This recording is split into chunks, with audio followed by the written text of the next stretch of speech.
अस्सलामुअलैकुम बच्चों, उम्मीद करता हूँ कि आप सब खैरियत से होंगे। जैसा कि आप लोगों को पता है कि हमने क्लास 9th की मैथमेटिक्स स्टार्ट की हुई है और इसका चैप्टर नंबर 1 सॉल्व करने की कोशिश कर रहे हैं। हमने रिव्यू एक्सरसाइज नंबर 1 स्टार्ट की हुई है और लास्ट वीडियो तक हमने इसका क्वेश्चन नंबर 7 कंप्लीट कर लिया था और आज इंशाल्लाह हम क्वेश्चन नंबर 8 को स्टार्ट करने की कोशिश करेंगे और कोशिश करेंगे कि इसको कंप्लीट किया जा सके। तो ये देखिए यहाँ पे क्वेश्चन 8 मैंने लिख के रखा हुआ है। क्वेश्चन 8 क्या है?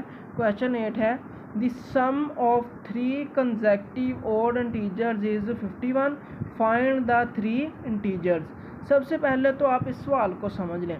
यहाँ पे 2-3 बातें हैं, 2-3 वर्ड हैं जो समझने वाले हैं। एक तो है कंसेक्यूटिव, दूसरा है ऑड, तीसरा है इंटीजर्स। सबसे पहले क्या करना है, हमने सम करना है। किनको सम करना है? 3 कंसेक्यूटिव ऑड इंटीजर्स को। अगर उन्होंने कहा होता the sum of 3 integers is 51, यानी ना ऑड होता ना ही कंसेक्यूटिव होता। फिर हम क्या करते, ना ही ऑड होता ना ही कंसेक्यूटिव होता, तो हम सिंपल लिख देते। एक हम इंटीजर हम 1 ले लेते, प्लस करते, दूसरा 2 ले लेते, 1 + 2 3 होता, तीसरा हम 48 ले लेते। तो इन तीनों को प्लस करते तो आंसर क्या आता? 51। अगर उन्होंने ये सवाल कहा होता कि सम ऑफ 3 इंटीजर्स, लेकिन उन्होंने सम ऑफ 3 इंटीजर्स नहीं कहा, उन्होंने कहा कंसेक्यूटिव ऑड इंटीजर्स। ठीक है, कंसेक्यूटिव ऑड इंटीजर्स का मतलब ये है कि सिर्फ ऑड नंबर लेने, ये भी इवन है ये भी इवन है, तो हमने इन दोनों को तो लेना ही नहीं है, यानी कि हमने सिर्फ ऑड लेने हैं, यानी 1 3 5 ऐसे ऑड लेने हैं हमने। ठीक है, और ऑड भी कौन से लेने हैं? कंसेक्यूटिव। कंसेक्यूटिव का मतलब होता है एक के बाद फ़ौरन, मतलब एक के फ़ौरन बाद आने वाला दूसरा नंबर। मिसाल के तौर पर एक है 7, इसके फ़ौरन बाद आने वाला नंबर है 8। ठीक है, लेकिन हमने चूंकि ऑड लेने हैं तो हम 8 नहीं, हम क्या काउंट करेंगे? 9, यानी 7 के फ़ौरन बाद आने वाला क्या है? 9। ये है ऑड नंबर। अब हमने ऑड नंबर्स निकालने हैं कौन से? जिन 3 ऑड नंबर्स को ऐड करके आंसर 51 बने। कौन से 3 कंसेक्यूटिव नंबर निकालने हैं? वो वाले 3 कंसेक्यूटिव ऑड इंटीजर्स निकालने हैं जिनको हम ऐड करें और आंसर 51 बने। तो हमने ये सवाल करना है, इसको ये आंसर हमने निकालना है। उम्मीद करता हूँ आपको ये समझ आई होगी कि हमने करना क्या है। तो आए देखते हैं कि हमने अब इसको सॉल्व कैसे करना है। सबसे पहले हम लिख लेते हैं जी लेट कर लेते हैं हम। लेट क्या कर लेते हैं? First integer. हमने लेट किया कि हमारे पास जो फर्स्ट इंटीजर है वो है x, तो सेकंड इंटीजर क्या होगा? फिर सेकंड इंटीजर होगा x + 2 y। सवाल ये है कि अब x + 2 क्यों होगा? वो इसलिए होगा क्योंकि फ़र्ज़ कर लें कि x हमारे पास से एक इंटीजर निकला है 17।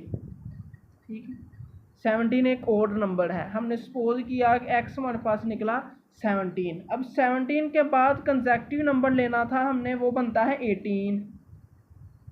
ठीक है, तो हम कह सकते थे फिर हमने x + 1 लिखना था इधर, क्योंकि हमने तो कंसेक्यूटिव नंबर चाहिए। लेकिन चूंकि हमने चाहिए ऑड, इवन नहीं चाहिए, तो 7 के फ़ौरन बाद क्या आता है? इवन। तो हमने ये नहीं लेना, हमने क्या लेना है? हमने लेना है 19। तो 7 हो गया 17 हो गया x, तो x + 1 होगा 18, लेकिन हमें तो चाहिए 19। फिर हम क्या करेंगे? x + 2 करेंगे, तो 17 + 2 19। तो इसी तरह फिर हमें चूंकि ऑड इंटीजर चाहिए तो हम x + 2 करेंगे, फिर वो जाकर सेकंड ऑड इंटीजर निकलेगा। तो थर्ड ऑड इंटीजर के लिए क्या करेंगे? Third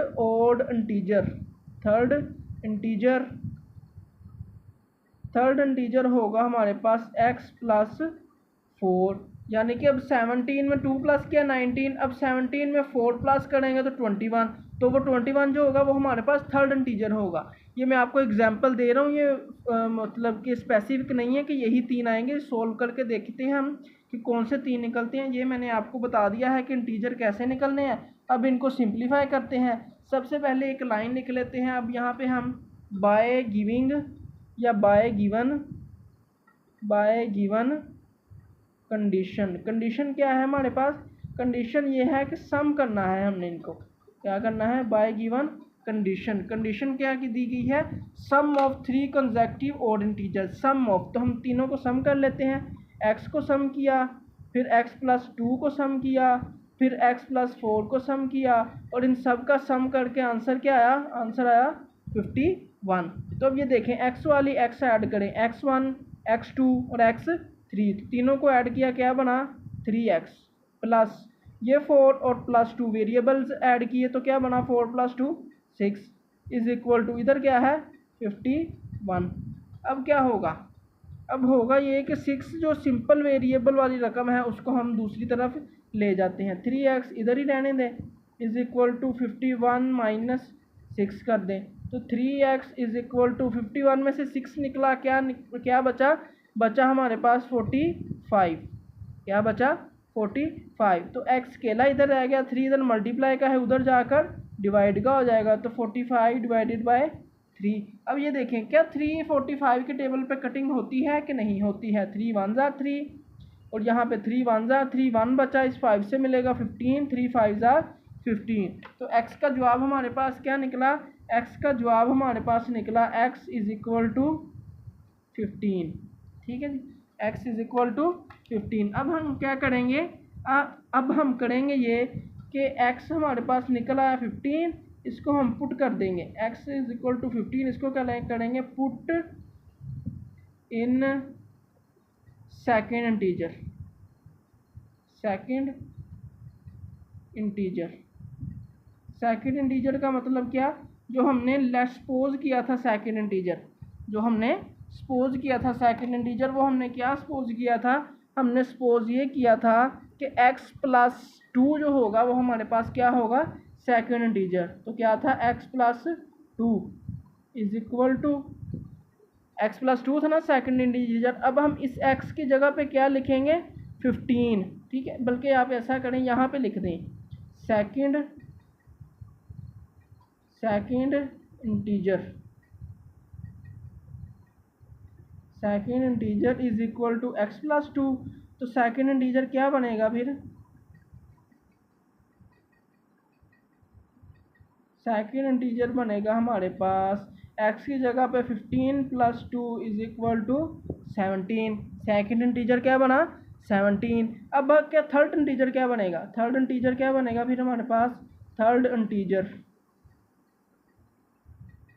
integer is equal to x plus क्या है 4, तो x की जगह पे क्या आएगा 15 + 4, तो थर्ड इंटीजर क्या निकला 19। सो हम क्या कह सकते हैं, हम ये कह सकते हैं 15 + 17 + 19 इज इक्वल टू 51। ये हमारे पास तीन टीजर्स निकल आए, ठीक है, तीन टीजर्स क्या निकले 15 17 19। आप इनको प्लस करके भी देख सकते हैं, यही आंसर बनता है। तो हम क्या करेंगे, आवर एंड पे एक लाइन लिख देंगे, आवर थ्री इंटीजर्स